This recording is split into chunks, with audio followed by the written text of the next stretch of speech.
കൃഷ്ണ ഗുരുവായൂരപ്പ ശരണം. പൊന്നുണ്ണിക്കണ്ണൻ്റെ ഉഷപൂജ അലങ്കാരം രാവിലെ 4 മണിയോടുകൂടി മലർ നിവേദ്യം കഴിഞ്ഞ് ശ്രീകോവിൽ നട തുറന്നു. പൊന്നുണ്ണിക്കണ്ണൻ അത് ആ ശ്രീലകത്ത് പുഞ്ചിരിച്ച് നിൽക്കണു. നെയ്വിളക്കുകളെല്ലാം നിറഞ്ഞ് കത്തുന്നുണ്ട്. ആ ശോഭയിലതാ പൊന്നുണ്ണിക്കണ്ണൻ്റെ പുഞ്ചിരിക്ക് കൂടുതൽ കൂടുതൽ ഒരു ഭംഗിയുണ്ട്. പൊന്നുണ്ണിക്കണ്ണൻ്റെ തിരുമുഖം ചന്ദനം ചാർത്തിയിട്ടുണ്ട്. നെറ്റിയിൽ ഒരു സ്വർണ്ണഗോപിക്കുറി അണിയിച്ചിട്ടുണ്ട്. ചെവിയിൽ ചെവിപ്പൂക്കൾ വെച്ചിട്ടുണ്ട്. മാറത്ത് ഒരു സ്വർണ്ണത്തിലകവും ഒരു സ്വർണ്ണമാലയും ചാർത്തിയിരിക്കുന്നു. പൊന്നിൻ കിങ്ങിണി കെട്ടി പട്ടുകോണകം ഉടുത്ത് ഒരു ചുവന്ന പട്ട് ഞൊറിഞ്ഞെടുത്തിട്ടുണ്ട്. വലത് കൈയിൽ ഓടക്കുഴലുണ്ട്. സ്വർണ്ണ കിരീടം ചാർത്തി കിരീടത്തിന്മേൽ 3 തിരുമുടിമാലകളും 2 വലിയ വനമാലകളും ചാർത്തിയിരിക്കുന്നു.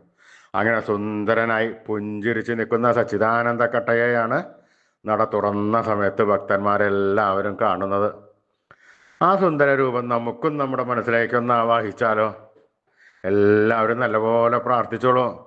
പൊന്നിൻ കിങ്ങിണി കെട്ടി പട്ടുകോണകമെടുത്ത് ചുവന്ന പട്ടു ഞൊറിഞ്ഞെടുത്ത് വലത് കൈയിൽ ഓടക്കുഴലും പിടിച്ച് സർവാഭരണ വിഭൂഷിതനായി നിന്ന് പുഞ്ചിരിക്കുന്ന ആ സച്ചിദാനന്ദ കട്ടയെ എല്ലാവരും മനസ്സിൽ വിചാരിക്കുക. നല്ലപോലെ വിചാരിച്ചോളൂ കേട്ടോ. ആ പൊന്നുണ്ണിക്കണ്ണൻ അതാ നമ്മുടെ മനസ്സിൻ്റെ ഉള്ളിലേക്ക് അതാ കയറി വരണു. ആ പൊന്നുണ്ണിക്കണ്ണൻ അവിടെ വന്നു കഴിഞ്ഞാൽ ആ പൊന്നുണ്ണിക്കണ്ണനെ അവിടെ കൂട്ടിപ്പിടിച്ച് അവിടെ നിർത്തി അവിടെ പ്രതിഷ്ഠിച്ച് ആ കണ്ണനുമായി കുറച്ചു നേരം സംവദിച്ച് ആ കണ്ണനൊന്ന് കൊഞ്ചിച്ചൊന്ന് ലാളിച്ചൊരു മുത്തം കൊടുത്ത് ആ കണ്ണൻ്റെ തൃക്കാൽക്കൽ വീണ് നമസ്കരിക്കാം, പ്രാർത്ഥിക്കാം. കണ്ണൻ്റെ അനുഗ്രഹം നമുക്ക് എല്ലാവർക്കും എപ്പോഴും ഉണ്ടാവും കേട്ടോ.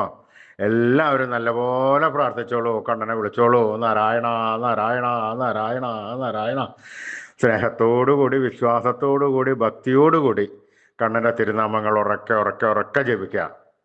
അപ്പോൾ കണ്ണൻ അത് മുഴുവൻ കേൾക്കും. എന്നിട്ടൊരു പുഞ്ചിരിയോടുകൂടി നമ്മൾ എത്രത്തോളം സ്നേഹം കൊടുത്തുവോ അതിൽ 10 മടങ്ങ് സ്നേഹത്തോടു കൂടി ആ പുഞ്ചിരിച്ച് പുഞ്ചിരിച്ച് നമ്മുടെ അടുത്തേക്ക് ഓടി വന്ന് നമ്മുടെ ഒക്കത്തൊക്കെ ഒന്ന് കയറിയിരുന്ന് നമുക്കൊരു മുത്തം തന്ന് വേണ്ട സമയത്ത് വേണ്ടതെല്ലാം വാരിക്കോരി തന്ന് കണ്ണൻ നമ്മളെ അനുഗ്രഹിക്കും. അപ്പോൾ കണ്ണൻ എല്ലാവരും സ്നേഹത്തോടു കൂടി വിളിച്ചോളൂ കേട്ടോ. നാരായണ നാരായണ നാരായണ നാരായണ. കൃഷ്ണായ വാസുദേവായ ഹരേ പരമാത്മനെ പ്രണതക്ലേശനാശായ ഗോവിന്ദായ നമോ നമഃ. കൃഷ്ണായ വാസുദേവായ ഹരേ പരമാത്മനെ പ്രണതക്ലേശനാശായ ഗോവിന്ദായ നമോ നമഃ. കൃഷ്ണായ വാസുദേവായ ഹരേ പരമാത്മനെ പ്രണതക്ലേശനാശായ ഗോവിന്ദായ നമോ നമഃ. അച്യുതാനന്ദ ഗോവിന്ദ അച്യുതാനന്ദ ഗോവിന്ദ അച്യുതാനന്ദ ഗോവിന്ദ. ഈ നാമത്രയ മന്ത്രം എല്ലാവരും ദിവസേന ഉപാസിക്കുക. നിത്യവും ഉപാസിച്ചു കഴിഞ്ഞാൽ നമുക്ക് ആയുരാരോഗ്യ സൗഖ്യം സർവസമ്പൽ സമൃദ്ധി സർവ ഐശ്വര്യം സന്തതി പരമ്പരകൾക്കെല്ലാം ശ്രേയസ് ഉണ്ടാകുന്നതാണ്. അപ്പം എല്ലാവരും ജപിച്ചോളൂ.